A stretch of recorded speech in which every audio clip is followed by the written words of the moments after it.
ეს იყო ძალიან თეატრალიზირებული ქალაქი, რომელიც თვითონ იგონებდა დღესასწაულებს, თვითონ მონაწილეობდა ამ დღესასწაულებში და მე უკვე ტრადიციად აქცევდა ამას. არც ახალი წელი იყო ამ თვალსაზრისით გამონაკლისი. გოზინაღი მაშინაც კეთდება ეხლაც, მაგრამ გოზინაღთან ერთად კეთდებოდა ტკბილი ნამცხვარი, რომელსაც ამ ნამცხვარს ბასილას ეძახდნენ.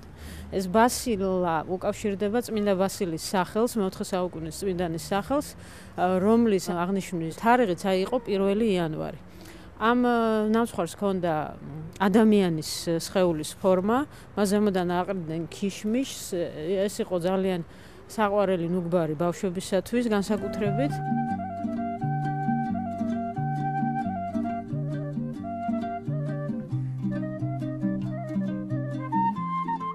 იყო ერთი ესეთი ტრადიციაც, რომ ოჯახის უფროსი ახალი წლის ღამეს დიდ ნაკვერჩხალს იღებდა და ანარცხებდა სახლში იატაკზე. და ეს იყო ნიშანი იმისა, რომ რამდენადაც უფრო მეტი ნაკვერჩხალი გაიბნეოდა სახლში, იმდენად ბარაქიანი წელიწადი უნდა ყოფილიყო.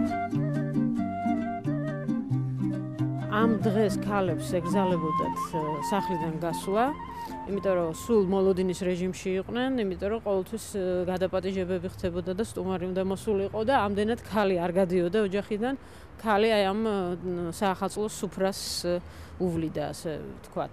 მაშინ მეკლეს წინასწარ უთანხმდებოდნენ, რათა მას ჰქონოდა კეთილი ფეხი. სამწუხაროდ ეს ტექსტები მხოლოდ ერთი ფრაზა არის, აი ეს შემოვდგი ფეხი წყალობდეთ ღმერთი შემონახული, თუმცა ეს ლექსი იყო ძალიან დიდი. ახალი წელი ეს იყო ოჯახის ზეიმი, რომელიც არ გადიოდა გარეთ. მაგრამ ახალი წლის შემდეგ, აი მეორე დღეს, ნადიმები უკვე გადადიოდა ურბანულ გარემოში, ქალაქურ გარემოში. ამას ხელს უწყობდა ის არქიტექტურა, რომელიც იყო თბილისში იმ დროს, იმიტომ რომ თბილისი იყო ეგრეთ წოდებული ბანიანი ქალაქი. ბანიანი ქალაქი, რაც ნიშნავდა იმას, რომ თუ დღეს ჩვენ ამ სახლებს შევხედავთ, ზემოთ აქვთ სახურავები, ეს სახურავები მაშინ არ იყო ბრტყელი გადახურვა.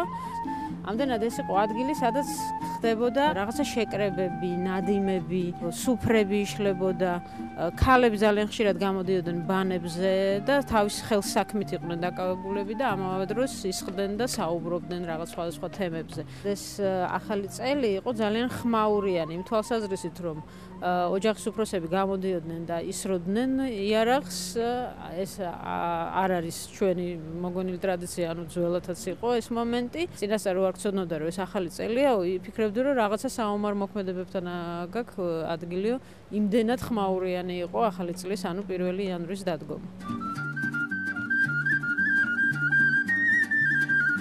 გოზინაყი დარჩა, ეს ხმაურიანი ახალი წლის შეხვედრა ისევ დარჩა და ის სიხარული, რომელიც საერთოდ ზდევს ახალი წლის მოსვლას, ეს რა თქმა უნდა ისევ არის ქალაქში.